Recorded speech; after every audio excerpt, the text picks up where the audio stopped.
Hello and welcome to Think About It, where we have two primary goals. One, to get you to think about it, and two, to just make more sense than Andy Rooney. My name is Bill Hobson. I live in a modest home in what used to be a farm field on a gravel road in one of the battleground states. I would no more dream of asking you to make my home payment or cover my health care costs or send my kids to college than I would dream of buying Super Bowl tickets to see the Lions in Tampa come February.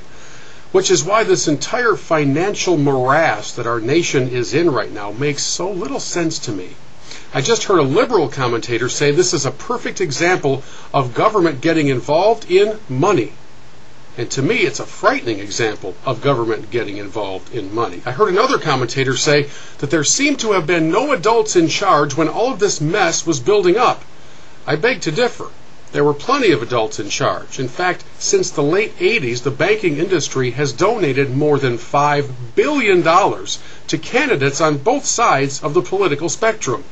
It leads me to wonder if those candidates were the same ones making the policies that led us into this mess. The answer is yes. In fact, there are a couple of fantastic examples. One of them is Senator Christopher Dodd. He's number one on the list of receiving financial contributions from the banking industry.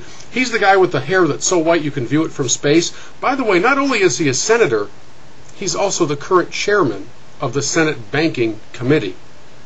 The one in charge of setting financial policy has received more donations from the organizations he's supposed to be governing than any other person.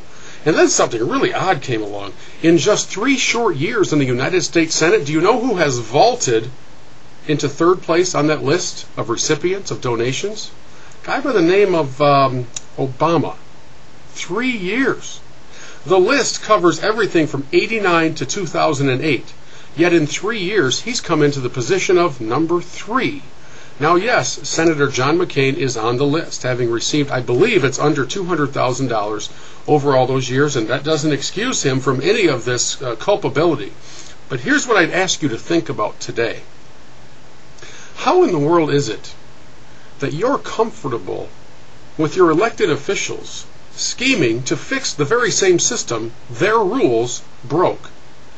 And by the way, culpability is also shared by the American voter, who A, has put these people in office, but also B, has willingly accepted and voted for those offering handouts at every turn. Eventually, my friends, the bill comes due. That seems to be now. I know you wouldn't look very favorably upon me knocking on your door as a complete stranger and asking you to pay for something in my life. Would you cover my mortgage? Would you send my kids to college? Hey, my son has a little asthma problem. Could you cover the cost of his prescriptions? You'd slam the door in my face.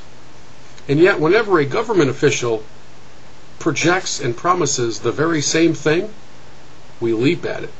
Because liberals love to spend other people's money, but rarely do they look out for yours. Would you think about it as we enter this election season? Somebody is not acting like an adult, and it's time we stop giving them the power over us.